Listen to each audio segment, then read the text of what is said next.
Sir, ಈ ಹಬ್ಬದ ನಂತರ ಈಗ ಸಾಕಷ್ಟು ಗೋಲ್ಡ್ ರೇಟಲ್ಲಿ ವೇರಿಯೇಷನ್ಸ್ ಆಗುತ್ತೆ, ಕಡಿಮೆ ಆಗುತ್ತೆ. ಯಾಕಂತಂದ್ರೆ ಈಗ ಸಡನ್ ಆಗಿ ಜಾಸ್ತಿ ಆಗೋದು ಸಾವಿರ ಯೆಸ್. ರೂಪಾಯಿ ಗಟ್ಲೆನೆ.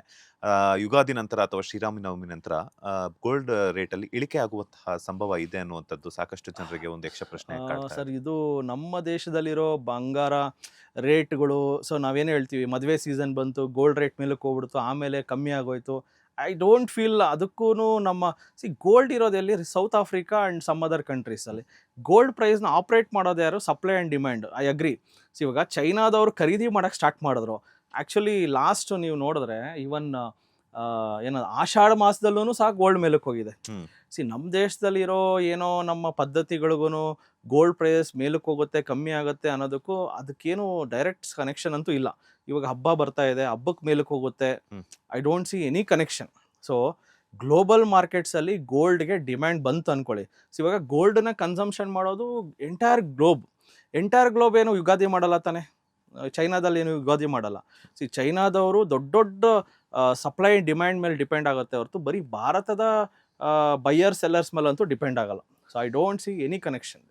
ನೀವಾಗಲೇ ಒಂದು ವಿಚಾರ ಹೇಳಿದ್ರಿ, ಡಿಮ್ಯಾಟ್ ಅಕೌಂಟಲ್ಲಿ ನೀವು ಗೋಲ್ಡ್ ರೇಟನ್ನು ಸೇವ್ ಮಾಡ್ಕೋಬಹುದು ಎಸ್. ಅನ್ನುವಂಥದ್ದು, ಗೋಲ್ಡ್ನ ಸೇವ್ ಮಾಡ್ಕೋಬಹುದು ಅಂತ. ಅದರ ಜನರಲ್ ಪ್ರೋಸೆಸ್ ಹೇಗಿರುತ್ತೆ ಎಸ್ ಅದರ ಸರ್. ಬಗ್ಗೆ ತಿಳಿಸ್ಕೊಡೋದಾದ್ರೆ? ಎಸ್. ತುಂಬ ಜನ ವೀಕ್ಷಕರು ಯಾರ್ಯಾರು ಫಸ್ಟ್ ಟೈಮು ಈ ವಿಡಿಯೋ ನೋಡ್ತಾ ಇದ್ದೀರಾ ಸ್ಟಾಕ್ ಮಾರ್ಕೆಟ್ ಬಗ್ಗೆ, ಸ್ಟಾಕ್ ಮಾರ್ಕೆಟ್ ಅಂದಿದ ತಕ್ಷಣ ನಿಮ್ಗೇನೋ ಒಂದು ಆತಂಕ, ಭಯ, ಯಾರೋ ದುಡ್ಡು ಕಳ್ಕೊಂಬಿಟ್ರು ಅದನ್ನೆಲ್ಲ ಸೈಡಿಗೆ ಬಿಡಿ. ಅದೆಲ್ಲ ಯೋಚನೆ ಮಾಡಿ, ನಮ್ಮ ದೇಶದಲ್ಲಿ ಸ್ಟಾಕ್ ಮಾರ್ಕೆಟಲ್ಲಿ 450 ಲಕ್ಷ ಕೋಟಿ ಇನ್ವೆಸ್ಟ್ ಮಾಡಿದ್ದಾರೆ. ಬ್ಯಾಂಕಲ್ಲಿ 220 ಲಕ್ಷ ಕೋಟಿ. ಬ್ಯಾಂಕ್ಗಿಂತ ಜಾಸ್ತಿ ದುಡ್ಡು ಶೇರ್ ಮಾರ್ಕೆಟಲ್ಲಿ ಇದೆ. ಶೇರ್ ಮಾರ್ಕೆಟ್ ಮೋಸ ಆಗಿದರೆ ದೆನ್ ಬ್ಯಾಂಕಲ್ಲಿ ಏನಕ್ಕೆ ಇಡ್ತಾ ಇಲ್ಲ ಜನ? 468 ವಾಟ್ ಎವರ್ 450 ಲಕ್ಷ ಕೋಟಿ ಇಲ್ಲೇ ತಂದು ಇಡ್ಬೋದಾಗಿತ್ತಲ್ಲ. ಸೊ ಶೇರ್ ಮಾರ್ಕೆಟಲ್ಲಿ ಲೆಟ್ಸ್ ಸೇ ನಿಮ್ಮ ಹತ್ರ 1000 ಕೋಟಿ ಇದ್ದರೆ ನೀವು ಸಹ ಶೇರ್ ಮಾರ್ಕೆಟಲ್ಲಿ ಇನ್ವೆಸ್ಟ್ ಮಾಡ್ತೀರಾ. 1000 ರೂಪಾಯಿ ಇರೋರು ಏನು ಮಾಡ್ತಾರೆ? ತರಕಾರಿ ಮಾರ್ಕೆಟ್ಗೆ ಹೋಗ್ತಾರೆ, ತರಕಾರಿ ತರ್ತಾರೆ, ಅದು ಹಾಳಾಗುತ್ತೆ, ಬಿಸಾಕ್ತಾರೆ. ಇವ್ರು ಏನು ಮಾಡ್ತಾರೆ? 1000 ಕೋಟಿ ಇರೋರು ಶೇರ್ ತಗೊಳ್ತಾರೆ, ಶೇರ್ಗಳು ಬೆಳೆಯುತ್ತೆ. 1000 ಕೋಟಿ ಇರೋನು ಇನ್ನೂ ಶ್ರೀಮಂತ ಆಗ್ತಾನೆ. ಸೊ ಶ್ರೀಮಂತರಿಗೂ ಬಡವರಿಗೂ ತುಂಬ ಯೋಚನೆಗಳಲ್ಲಿ ವ್ಯತ್ಯಾಸ ಇದೆ. ಸ್ವಲ್ಪ ಆದರೂ ಒಬ್ಬ ಶ್ರೀಮಂತ ಏನಕ್ಕೆ ಶ್ರೀಮಂತ ಆಗ್ತಾ ಇದ್ದಾನಂತ ಒಂದು ಆ ಕಾಯಿನ ತಿರುಗಿಸ್ಬಿಟ್ಟು ನೋಡಿ, ದೆನ್ ನಿಮಗೆ ಉತ್ತರ ಸಿಗುತ್ತೆ. ಶೇರ್ ಮಾರ್ಕೆಟು ಒಂದು great place where even anyone can become rich by consistently investing in long ಟರ್ಮಲ್ಲಿ ಹೂಡಿಕೆ ಮಾಡೋದ್ರಿಂದ ದುಡ್ಡು ಮಾಡ್ಬೋದು. ಡಿಮ್ಯಾಟ್ ಅಕೌಂಟ್ ಬಗ್ಗೆ ನೀವು ಕೇಳಿದ್ರಿ ಸರ್. ಡಿಮ್ಯಾಟ್ ಅಕೌಂಟ್ ಅಂದರೆ ಲೆಟ್ಸೆ ನಿಮ್ಮ ಹತ್ರ ಒಂದು 10,000 ರೂಪಾಯಿ ಇದೆ. ಹ್ಮ್. ನೀವು ಒಂದು ಅಕೌಂಟ್ ಓಪನ್ ಮಾಡಿದ್ರಿ, ಡಿಮ್ಯಾಟ್ ಅಕೌಂಟು. ಡಿಮ್ಯಾಟ್ ಅಕೌಂಟನ್ನ ಬ್ರೋಕರ್ಸ್ ಮುಖಾಂತರ ಓಪನ್ ಮಾಡಬೇಕು. ಇದಕ್ಕೆ ಏನೇನು ಬೇಕು? PAN card, Aadhaar card and ನಿಮ್ಮ ಬ್ಯಾಂಕದು proof. Just account number, IFSC ಕೋಡು, ಮೊಬೈಲ್ ನಂಬರ್, ಇಮೇಲ್ ID ಇಷ್ಟಿದ್ರೆ ಸಾಕು. ಓಪನ್ ಮಾಡಿದ್ರಿ, XYZ ಕಂಪ್ನಿಯಲ್ಲಿ ಓಪನ್ ಮಾಡಿದ್ರಿ, ಒಂದು 10,000 ರೂಪಾಯಿ ಹಾಕಿ ಬಿಟ್ರಿ. ನಿಮಗೆ XYZ ಕಂಪ್ನಿ ಮುಳುಗೋಯ್ತು, ಯಾವುದೋ ಒಂದು ಬ್ರೋಕಿಂಗ್ ಕಂಪ್ನಿ ಮುಳುಗೋಯ್ತು. ಇವಾಗ ನಿಮ್ಮ ಪ್ರಶ್ನೆ ಏನಂದರೆ, ಸರ್ 10,000 ರೂಪಾಯಿ ನಾನು ಶೇರ್ ಮಾರ್ಕೆಟಲ್ಲಿ ಹಾಕಿದೆ, ಬ್ರೋಕಿಂಗ್ ಕಂಪ್ನಿನೇ ಮುಚ್ಚೋಯ್ತಲ್ಲ ಸರ್, ಇವಾಗ ನನಗೆ ಯಾರು ಸರ್ ಕಾಪಾಡ್ತಾರೆ? ನನ್ನ ದುಡ್ಡು ಏನಾಯಿತು ಅಂದರೆ, ನಿಮ್ಮ ದುಡ್ಡಿಗೆ ಏನೂ ಆಗಿಲ್ಲ. ಬಿಕಾಸ್ ನೀವು ಇನ್ವೆಸ್ಟ್ ಮಾಡಿದ್ದಲ್ಲಿ ಶೇರ್ಗಳಲ್ಲಿ. ಆ ಶೇರ್ ಎಲ್ಲೋ ಕೂತ್ಕೊಳ್ಳುತ್ತೆ? ಡಿಮ್ಯಾಟ್ ಅಕೌಂಟಲ್ಲಿ. ಡಿಮ್ಯಾಟ್ ಅಕೌಂಟನ್ನು ಮೇಂಟೈನ್ ಮಾಡೋದಾರು ಕೇಂದ್ರ ಸರ್ಕಾರ. CDSL ಆ್ಯಂಡ್ NSDL ಅಂತ 2 ಬೋರ್ಡ್ ಇದೆ. ಹ್ಮ್. ಈ 2 ಬೋರ್ಡ್ಗಳು ಏನು ಮಾಡ್ತಾರೆ? ಡಿಮ್ಯಾಟ್ ಅಕೌಂಟನ್ನು ಮೇಂಟೈನ್ ಮಾಡ್ತವೆ, ಬ್ರೋಕರ್ಸ್ ಅಲ್ಲ. ನಾಳೆ ದಿವಸ ಬ್ರೋಕಿಂಗ್ ಕಂಪ್ನಿ ಮುಚ್ಕೊಂಡು ಹೋದರೂ ಸಹ ನಿಮಗೆ ಏನೇ ರೀತಿಯಾದ ಅಫೆಕ್ಟ್ ಆಗಲ್ಲ. ಅಷ್ಟು ಸೇಫ್ ಇರುತ್ತೆ ನಮ್ಮ ಭಾರತದ ಷೇರು ಮಾರುಕಟ್ಟೆ. ಈಗ ನೀವು ಹೇಳಿದ್ರಿ, ಭಾರತದ ಷೇರು ಮಾರ್ಕೆಟ್ ಅಷ್ಟೊಂದು ಸ್ಟ್ರಾಂಗ್ ಇರುತ್ತೆ ಅಂತ. ಎಸ್. ಇವಾಗ ಬ್ರೋಕರ್ಸ್ ಅಕೌಂಟ್ಸ್ ಅಥವಾ ಬ್ರೋಕರ್ಸ್ ಅದು ಕಂಪನಿಗಳು ಮುಚ್ಚೋದ್ರು ಕೂಡ ನಮ್ಮ ಅಮೌಂಟ್ ಸೇವ್ ಆಗಿರುತ್ತೆ ಅಂತ, ಎಸ್ ಎಸ್ ಸೇಫ್ ಆಗಿರುತ್ತೆ ಅಂತಾನು ಕೂಡ ಹೇಳಿದ್ರಿ. ಡೆಫಿನೆಟ್ಲಿ. ಅದನ್ನ ಮತ್ತೆ ಹಿಂಪಡ್ಕೊಳ್ಳಬೇಕು ಅಂತಂದ್ರೆ ಯಾವ ರೀತಿ ಪ್ರೊಸೀಜರ್ ವೆರಿ ಇರುತ್ತೆ ಸಿಂಪಲ್ ಅಂತ? ಸರ್. ಇವಾಗ ರೀಸೆಂಟ್ಲಿ ಒಂದು ಬ್ರೋಕಿಂಗ್ ಫರ್ಮ್ ಮುಚ್ಚೋಯ್ತು. ಎಕ್ಸಾಂಪಲ್ ಕಾರ್ವಿ, ವಿಚ್ ಎಂಥ ಸಂಚಲನ ಮೂಡಿಸ್ಬಿಡ್ತು. ತುಂಬ ಜನ ಪ್ಯಾನಿಕ್ ಆಗಿಬಿಟ್ರು, ಕಾರ್ವಿ ಬ್ರೋಕಿಂಗ್ ಕ್ಲೋಸ್ ಆಗೋಯ್ತು ಅಂತ. ಸೊ ಅವಾಗ ಏನಾಯ್ತು ಹೇಳಿ? ಡಿಮ್ಯಾಟ್ ಅಕೌಂಟ್ ಇರ್ತದೆ ನಿಮ್ಮ ಹತ್ರ. ಕಾರ್ವಿ ಡಿಮ್ಯಾಟ್ ಅಕೌಂಟ್ ಇರುತ್ತೆ. ನಿಮ್ಮ ಕೆಲಸ ಏನಂದರೆ ಇನ್ನೊಂದು ಡಿಮ್ಯಾಟ್ ಅಕೌಂಟನ್ನು ಓಪನ್ ಮಾಡಬೇಕು. ಓಪನ್ ಮಾಡಿ ಈ ಡಿಮ್ಯಾಟಲ್ಲಿರೋ ಶೇರ್ಸ್ನ ಈ ಡಿಮ್ಯಾಟ್ಗೆ ಮೂವ್ ಮಾಡೋದಕ್ಕೆ ಒಂದು ಫಾರ್ಮ್ ಬರುತ್ತೆ. ಆ ಫಾರ್ಮ್ ಹೆಸರು DIS ಸ್ಲಿಪ್, ಡೆಲಿವರಿ ಇನ್ಸ್ಟ್ರಕ್ಷನ್ ಸ್ಲಿಪ್ಪನ್ನು ಕೊಟ್ಬಿಟ್ರೆ, ಆ Kharvi broking delivery instruction slip ನನಗೆ ಕೊಟ್ರಿ. ನಂದೊಂದು ಕಂಪ್ನಿ ಏಂಜಲ್ ಒನ್ ಆರ್ ಯಾವುದೋ ಒಂದು ಕಂಪ್ನಿ ಇತ್ತು. ಸೊ ಅದಕ್ಕೆ ಕೊಟ್ಟಿದ ತಕ್ಷಣ ಆ ಶೇರ್ಸ್ ಇಲ್ಲಿಗೆ ಮೂವ್ ಮಾಡ್ಕೋತಾರೆ. ಸೊ ಒಂದು ಬ್ರೋಕಿಂಗ್ ಮುಚ್ಚೋದ್ರೆ ಇನ್ನೊಂದು ಬ್ರೋಕಿಂಗ್ ಇದ್ದೇ ಇರುತ್ತೆ. ಸೊ ಡೆಫಿನೆಟ್ಲಿ ಇವಾಗ ನಿಮ್ಗೆ ಲಕ್ಸ್ ಸೋಪ್ ಯೂಸ್ ಮಾಡ್ತೀರಾ, ಲಕ್ಸ್ ಸೋಪ್ ಕಂಪ್ನಿ ಮುಚ್ಚೋದ್ರೆ ಬೇರೆ ಕಂಪ್ನಿ ಸೋಪ್ ಆದರೂ ಯೂಸ್ ಮಾಡ್ತಾರೆ. So it's very simple sir. But ಅದನ್ನ ತಿಳ್ಕೊಳ್ಳೋದು ಹೇಗೆ ಅಂತ? ಸರ್ ಡೆಫಿನೆಟ್ಲಿ ಇದೊಂದು ಯಕ್ಷ ಪ್ರಶ್ನೆ.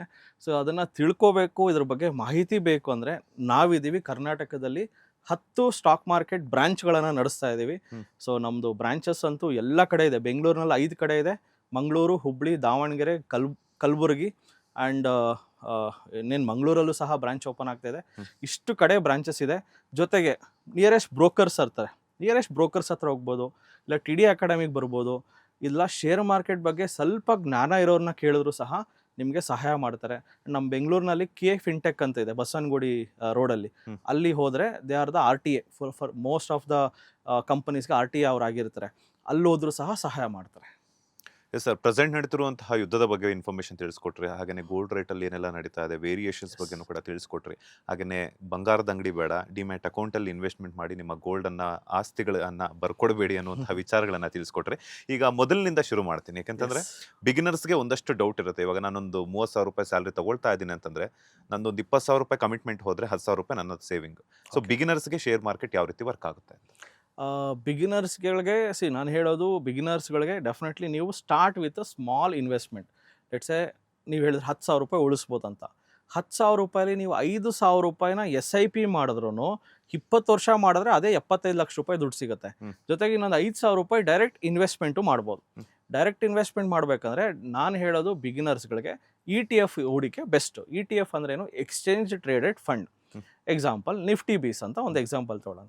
Nifty ETF or Nifty BeES ಎರಡೂ ಒಂದೇ. ಬೀಸ್ ಅಂದರೆ ಏನು, group of companies.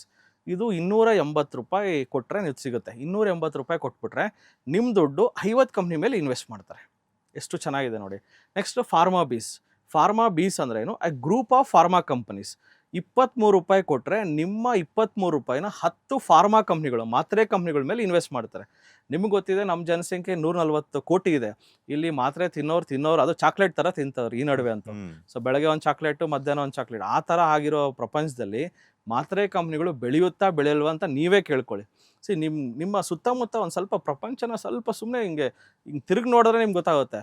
10 floor hospital ಕಟ್ತಾ ಇದ್ದಾರೆ. 10 ಫ್ಲೋರ್ ಹಾಸ್ಪಿಟ್ಲ್ ಕಟ್ತಾ ಇದ್ದಾರೆ ಅಂದರೆ ಅವ್ರು ದುಡ್ಡು ಮಾಡ್ತಾ ಇದ್ದಾರಾ, ಲಾಸ್ ಮಾಡ್ಕೊಳ್ತಾರೆ? ಒಂದು ಸತಿ ಯೋಚನೆ ಮಾಡಿ.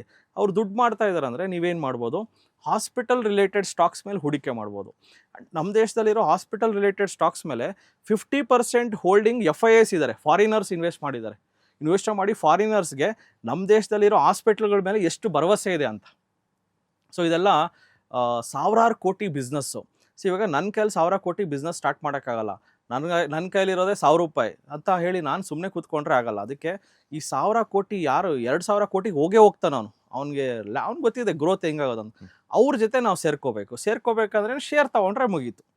ಸೊ ಅದಕ್ಕೆ ಒಂದು ಸ್ವಲ್ಪ ಪ್ರಪಂಚನ ಸ್ವಲ್ಪ ಬೇರೆ ಥರ ಸ್ವಲ್ಪ ನೋಡೋಕ್ಕೆ ಸ್ಟಾರ್ಟ್ ಮಾಡಿದ್ರೆ ನಿಮಗೆ ಬೆಳಗ್ಗೆ ಎದ್ದಿದ ತಕ್ಷಣ ನೀವೇನು ಮಾಡ್ತೀರಾ, ಕೋಲ್ಗೇಟ್ ಅದ್ರದ್ದು ಶೇರ್ ಇದೆ.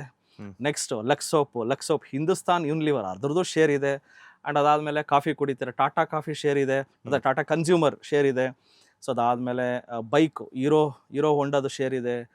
TVS ಮೋಟರ್ಸ್ದು 4 ವರ್ಷದಿಂದ TVS ಮೋಟರ್ ಶೇರು ಒಂದು 350-400 ರೂಪಾಯಿ, ಇವತ್ತು 3,500 ರೂಪಾಯಿ. 4 ವರ್ಷದಿಂದ ಸುಮ್ಮನೆ ನಾನು ಮನೆ ಮರ ಹಾಕಿದರೆ ಇವತ್ತು 10 ಮನೆ. ಸೊ ಅಷ್ಟೆಲ್ಲ ಯಾಕೆ, ಅದಾದಮೇಲೆ ನಮಗೆಲ್ಲ ಇರೋವಂಥ ಕ್ರೇಜ್ ಏನು, ಬಂಗಾರದ ಅಂಗಡಿ ಮೇಲೆ ನಾವು ದುಡ್ಡು ಹಾಕೋ ಬದಲು, ಬಂಗಾರದ ಅಂಗಡಿಗೆ ಹೋಗಿ ಬಂಗಾರ ಕೊಂಡ್ಕೊಳ್ಳೋ ಬದಲು, ಬಂಗಾರದ company Titan 10 years back it was trading at 350-400 rupees. ಇವತ್ತು ಅದೇ 4,000 ರೂಪಾಯಲ್ಲಿದೆ. 10 ಪಟ್ಟು ಬೆಳೀತು. ಬಟ್ ನಾವು ಲೈಫಲ್ಲಿ 10 ಪಟ್ಟು ಬೆಳೆದಿದ್ದೀವ? ನಾವು ಕೇಳ್ಕೋಬೇಕು. ಶೇರ್ ಮಾರ್ಕೆಟ್ ಬಗ್ಗೆ ನೆಗೆಟಿವ್ ಮಾತಾಡೋಕ್ಕೆ ಮುಂಚೆ ನಾವು ಲೈಫಲ್ಲಿ 20 ವರ್ಷದಿಂದ ಬೆಳೆದಿದ್ದೀವ? ಅದನ್ನು ಅರ್ಥ ಮಾಡ್ಕೊಂಬಿಟ್ಟು ಶೇರ್ ಮಾರ್ಕೆಟ್ 20 ವರ್ಷದಿಂದ ಬೆಳೆದಿದ್ಯಾ, ಅಲ್ಲೇ ನಿಮ್ಗೆ ಆನ್ಸರ್ ಸಿಕ್ಬಿಡುತ್ತೆ. ಶೇರ್ ಮಾರ್ಕೆಟ್ 20 ವರ್ಷದಿಂದ ಏನೂ ಇಲ್ದಿರೋ ಅಂತ ನಾನು ಹೇಳ್ತಿರೋ ಅಲ್ಪ ಸ್ವಲ್ಪ ದುಡ್ಡಿಟ್ಟಿರೋ Rakesh Jhunjhunwala, normal middle class life ಎನ್ನುವ ವ್ಯಕ್ತಿನ 40,000 ಕೋಟಿ ಸಂಪಾದನೆ ಮಾಡೋಷ್ಟು ಪ್ಲೇಸ್ ಇದು ಸ್ಟಾಕ್ ಮಾರ್ಕೆಟ್. ಆ್ಯಂಡ್ ಇವತ್ತು ನಮ್ಮ ನಾರಾಯಣ್ ಮೂರ್ತಿ, ಇನ್ಫೋಸಿಸ್ನ ನಾರಾಯಣ್ ಮೂರ್ತಿ, ಅವರು ಶೇರ್ ಮಾರ್ಕೆಟಿಗೆ ಬಂದು ದುಡ್ಡನ್ನು ಪಡ್ಕೊಂಡು ಇನ್ಫೋಸಿಸ್ ಕಂಪನಿನ ಲಿಸ್ಟ್ ಮಾಡಿ ಇವತ್ತು ಅವ್ರ ಅಸೆಟ್ 40,000 ಕೋಟಿ ಶೇರ್ಸ್ ಇದೆ. ಸೊ ಅವ್ರದ್ದು ಪ್ರಾಪರ್ಟಿಗಿಂತ. ಸೊ ಬಿಗಿನರ್ಸ್ಗೆ ನಾನು ಹೇಳೋದು, invest in quality ETF. Pharma BeES ಇದೆ, EV ಇಂಡಿಯಾ ಬೀಸ್ ಅಂತಿದೆ ಸರ್. ಇದು ವೆರಿ ಬ್ಯೂಟಿಫುಲ್ ETF. EV ಅಂದರೆ ಓನ್ಲಿ EV ಸ್ಟಾಕ್ಸು, ಅಂದರೆ Tata Motors, EV related Exide, Amara Raja battery, ಈ ಥರ ಸ್ಟಾಕ್ಸನ್ನೆಲ್ಲ ಪೂಲ್ ಮಾಡಿ EV ಇಂಡಿಯಾ 31 ರೂಪಾಯಿ. So and again gold ETF 15 ರೂಪಾಯಿ, Tata gold ETF. Silver ETF 25 ರೂಪಾಯಿ ಏನೋ ಇದೆ ಸಿಲ್ವರ್ ETF.